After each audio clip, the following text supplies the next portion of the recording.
Hey guys, RagingRaptor here and welcome to a new World of Tanks preview video. Today we have the Hotchkiss EBR, the newest addition to the Supertest being the Tier 7 light tank or wheeled vehicle of the French tech tree. And to be honest, one so far from the stats I've seen being probably the decentest or the best vehicle so far in my personal opinion. But let's first have a look at what Wargaming is telling their Supertesters about this vehicle. They're saying that it's rolling onto the Supertest today is the French Tier 7 wheeled armored car, the Hotchkiss EBR.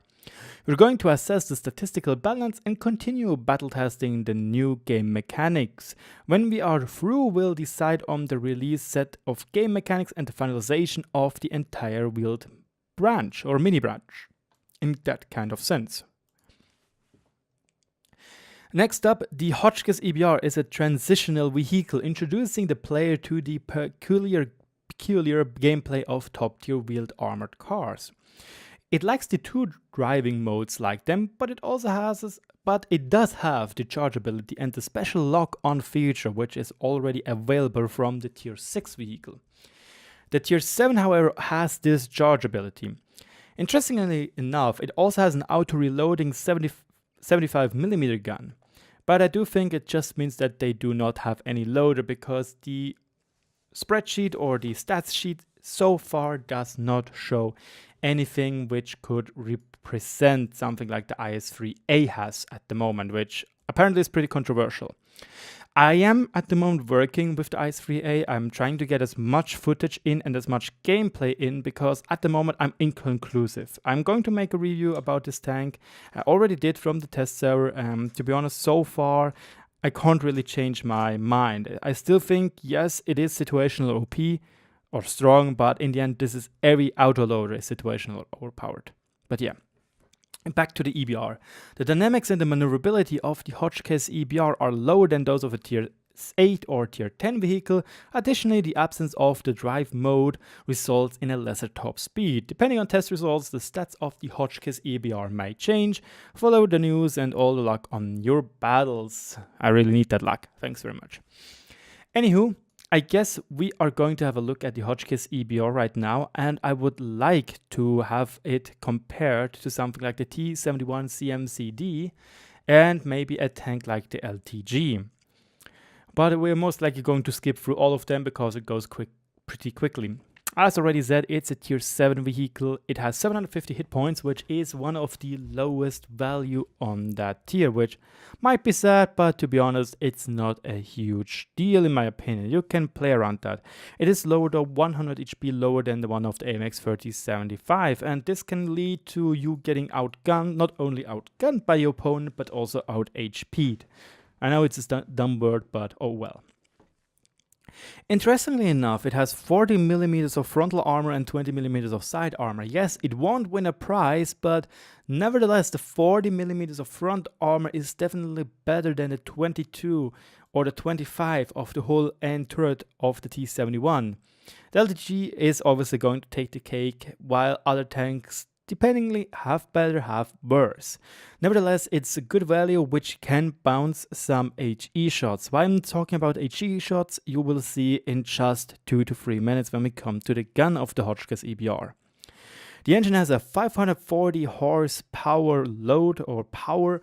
That's great. It's not the best obviously, but that's not important right here. What is important is that this tank has a 36 HP per ton ratio. Power to weight ratio, which is great. It is the best in class so far, and this by quite the hefty margin.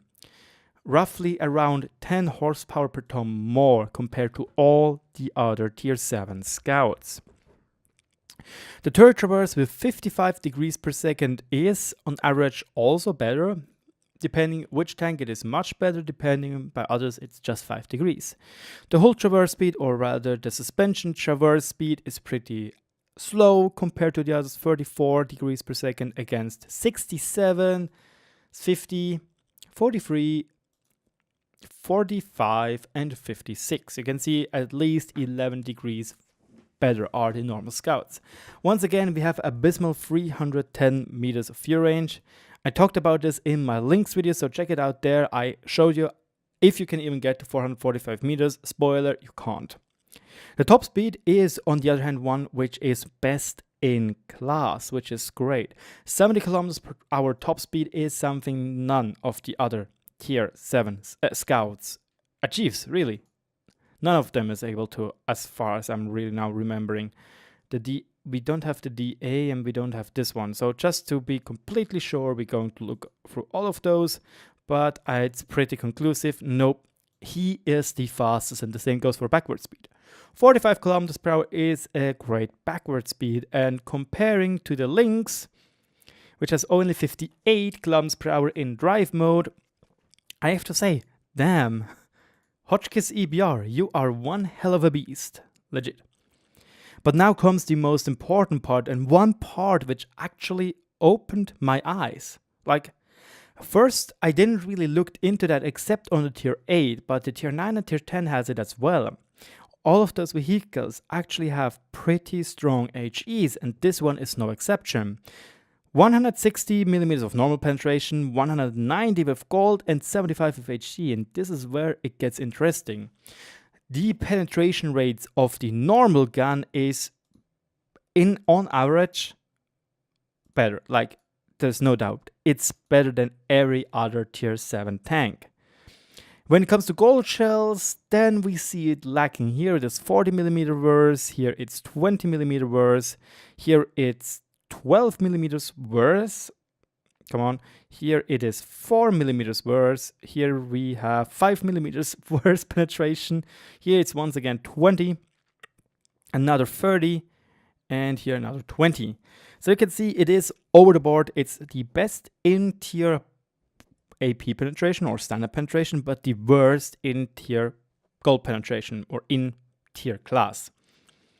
75 millimeters of HE penetration though, ooh boy, that is where the fun begins.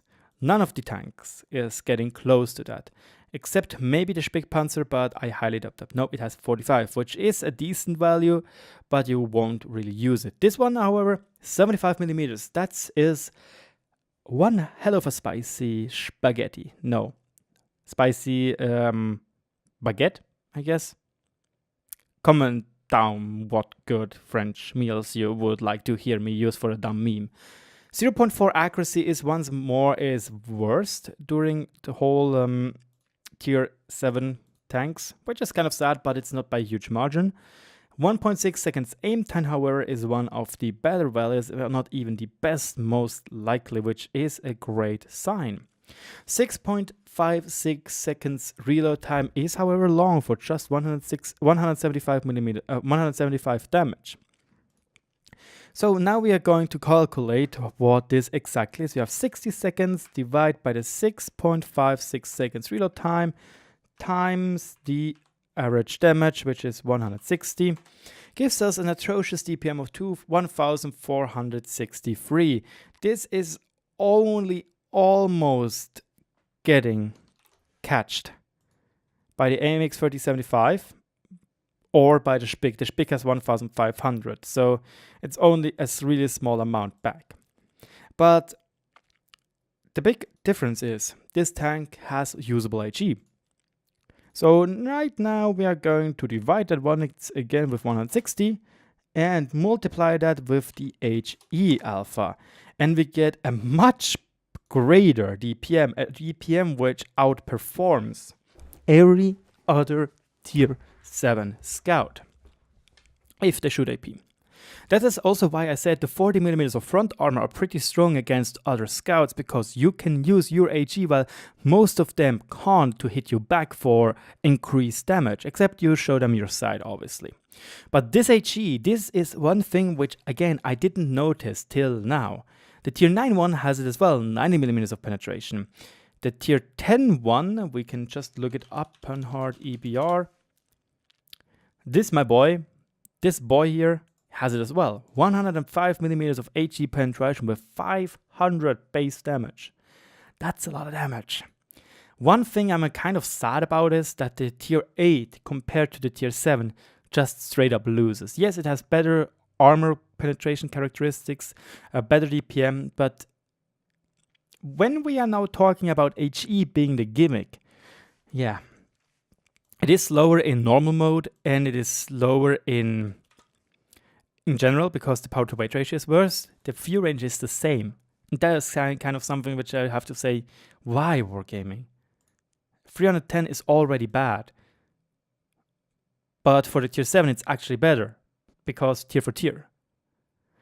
Nevertheless, the DPM for HE is amazing. Like, I think this tank will be a challenging vehicle, and if you fully can utilize the HE, it will be gorgeous. Like, I'm actually now pretty hyped for those vehicles when you know how to use your HE. Once again, this is like my eye-opening vehicle because I didn't saw that here yet, that it has 105 mm of HE penetration with 500 points of damage, which is huge. We can just make a little thought experiment. That's 2500 DPM for the tier 10 tank with HE. That's pretty strong. It's a huge risk, it's high risk, high reward scenario though. And it's for all of those vehicles. And I really do like that. I really do like that they included that HE. Nevertheless, let's wrap it up. 10 degrees of gun depression is also a great value. And overall, I think the Hotchkiss EBR will be a hidden gem of this line. 45 km per hour backward speed, 70 top speed, being the fastest scout in the game on tier 7. Yeah, that's pretty much it, and I'm really looking forward to that vehicle.